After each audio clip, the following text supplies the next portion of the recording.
Hi everyone, this is Sarah from the Blaywell Trust. Today I thought I would share with you a story that I have used today in a Wellness Wednesday group for some siblings at a children's hospice. I'm doing an online group and I thought it would be nice to share the same stories with you as well. So today's story is called The Huge Bag of Worries, and it's written by Virginia Ironside and it's illustrated by Rodgers. You might know this book. I will read it.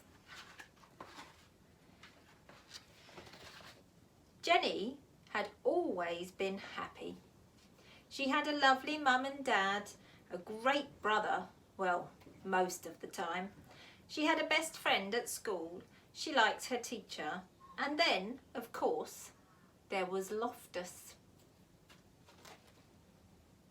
I think Loftus is her dog. But recently, she had been getting gloomier and gloomier. It wasn't just one thing, it was everything. She worried that she was getting too fat, that Loftus had fleas, and that her best friend was going away.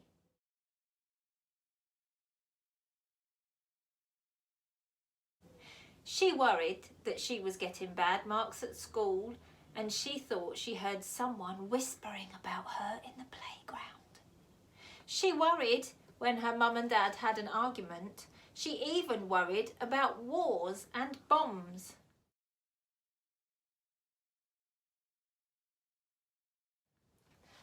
Until one day, she woke up to find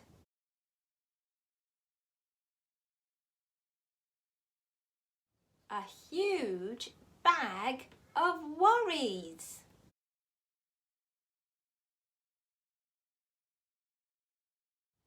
The bag followed her everywhere, to school, to swimming, to the toilet, and it even stuck by her when she was watching TV.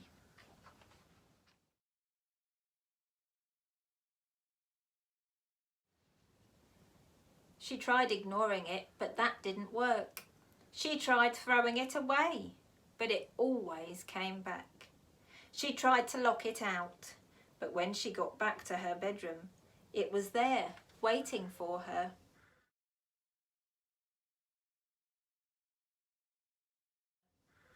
It was like a horrible shadow that she couldn't get rid of. What could she do?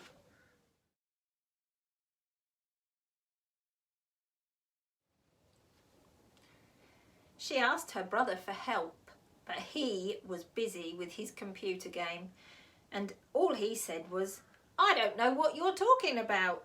I don't have any worries." After that, she didn't really feel like asking anyone anymore. She knew she'd only feel stupid.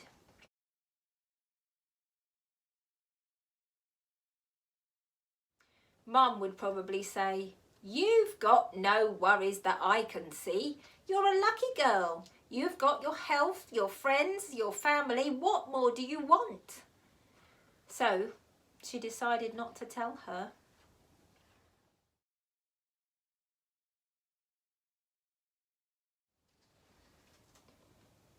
Dad might know what to do, but then she thought again. No, Dad had enough worries of his own. She couldn't ask him.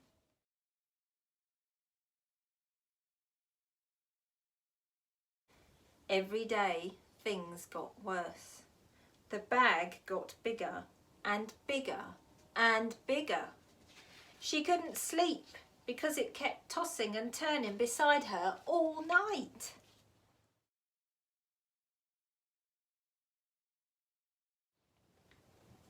To make matters worse, the bag dragged around her feet so much when she was walking to school that she was late and the teacher was cross. Jenny couldn't tell her what had happened, and anyway, she knew what she would say.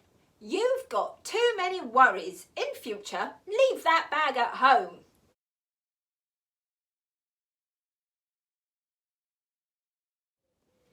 When Jenny told her best friend about the bag, she suggested that Jenny locked it up in a cupboard and tried not to think about it. "That's what I do," she said. But it just didn't work.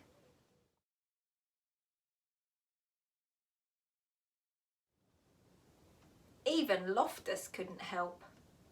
He tried his best and barked like mad, but the bag stood its ground.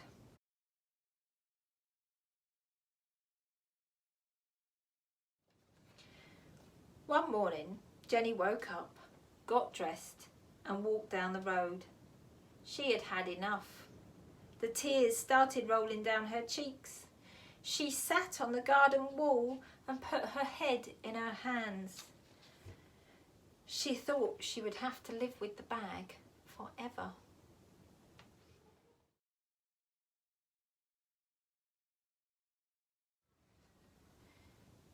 Then she heard a voice and, looking up, she saw the kindly face of the old lady who lived next door. "Goodness," said the old lady, "what on earth is that huge bag of worries?"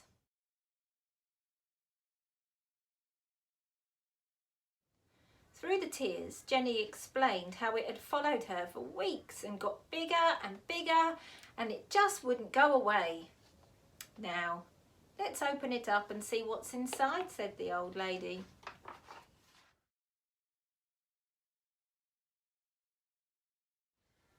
But Jenny said she couldn't. If she opened the bag, the worries might jump out, and who knew what might happen then?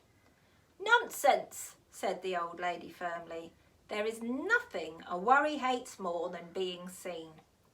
If you have any worries, however small, the secret is to let them out slowly, one by one, and show them to someone else.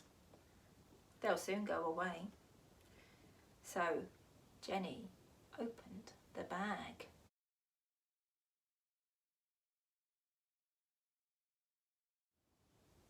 The old lady sorted the worries into groups.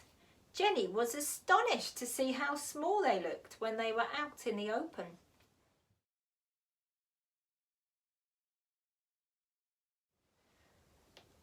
Half the worries disappeared because lots of worries just hate the light of day. As for the rest, the old lady put some in her shopping basket to deal with herself. She sent some packing because they belonged to other people. Some she just blew a kiss to, and some she said were worries that everyone had, even Jenny's family, her friends, and her teacher.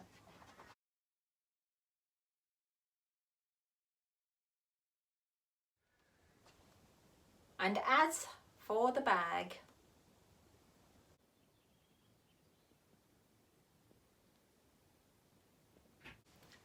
I hope you like that story. It's quite a good story when we're thinking about things that make us worry. And I think at the moment some of us are worried quite a lot about all sorts of things.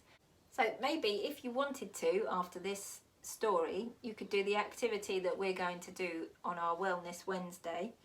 And you could possibly write down some worries that you have that you're happy to share with a grown-up. And you could sort your own worries like the old lady in the story. You could sort them into some that belong to your parents or your grown-ups who live in your house. Some that belong maybe to your teachers or other people that you know. Some that maybe belong to doctors and nurses. And some maybe everybody has.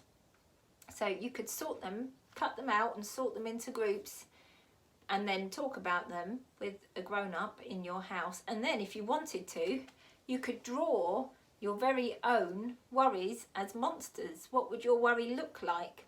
And how could you make it smaller so that you can manage it? That would be a really good thing to do if you've got lots and lots of worries. So I hope you enjoyed today. I'm sure I will be back on here very soon reading you some more stories and maybe doing some signing and some singing. So, see you soon.